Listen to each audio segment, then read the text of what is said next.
Happy Tuesday, guys. I'm getting about 1 million messages through right now, so apologies if I get distracted and stare like that for a second. Welcome back to another video. Excuse the creaky chair and the chaotic background. This is my very busy kitchen. So there's so many fucking bugs in this house. What is wrong with this place? I tell you what, actually, the other day I was cleaning up the windowsill, not that you really care, and there's these like tiny little black bugs that get stuck on their back, and I was like cleared them all off. There's like 7 of them, they're only tiny. And I thought, shit, I think they're coming through the wood because we've got wooden panes which we need to replace. And I went up to the toilet like a couple of minutes later, if that, I came back down and then there was like 7 there again. I was like, where have these come from? So I washed it all off, cleaned it all off, knocked all the, bits of dust where they've obviously got through off, cleared it all down. And a few minutes later they're all back again. So I lit an incense and hopefully that will help keep them away, or smoke them out, the little fuckers. So back to the actual content of the video. So today I was going to talk to you guys about like domestic abuse jobs. Obviously there's so many to talk about, but today I thought I would talk about how sometimes you have to really prize information from people to get them to disclose anything to you. I'll give you a few more at another point, but today I will talk about one where a lady phoned up and she was reporting domestic abuse, but she didn't really go into the whole story at first. And it was her husband she'd been with for a very long time, I think, ever since they were like 16 or 15.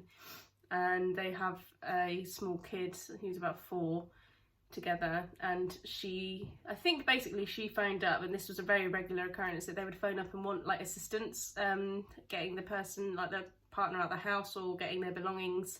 They wanted an officer there to help with that sort of thing. So I guess they'd know to report it as a domestic and say, oh, we've had an argument, I need help getting my things out of my property. So that was a very regular thing that we would deal with. But this lady, I don't know what it was, but there was something, I just could tell that she wasn't disclosing everything. And she was really, really matter of fact, to be fair. She was really like, I think she probably planned the call because she was emotionless, and she was just, maybe that's what it was, that she was emotionless, that I thought there was more to it. But I just remember she was pretty matter of fact. Yes, we've had an argument. Yes, I got a kid, this, that and the other. I need to get my stuff out of my house. Or get him out or something. I don't remember the detail. Anyway, you ask, has anything else happened? No. And then you go, okay, well, has he ever been physically violent to you before? And then she goes, no. And you go, okay, so you go through all those sort of questions and you're met with a very blunt answer. And sometimes you can kind of tell that that is the truth. I don't know what it was with this one, but I just kind of kept questioning her and said, are you sure nothing else has happened? Because you can say, I know you're talking to the police, but if you don't disclose if anything has happened, then that might, mean that he will go off to do it to somebody else. And it's funny because sometimes people don't care about themselves, so they'll say, I don't really care about me, I'll just get over it, I'll get on with it, I don't really care. But if you get them to look at it in a different way and say, well, this person could grow up, this person could do it to your kid when your kid grows up, or this person could go on to abuse somebody else, somebody more vulnerable who couldn't hack it or whatever. So you kind of word it in a way that it's like they're helping somebody else. And I don't think they really teach you that. I think that's something you just kind of pick up. So anyway, that was the case really. I worded it like that. I said, well, if you want to disclose anything, then now's really a good time to do it. And I'm here to listen. I've got all the time in the world.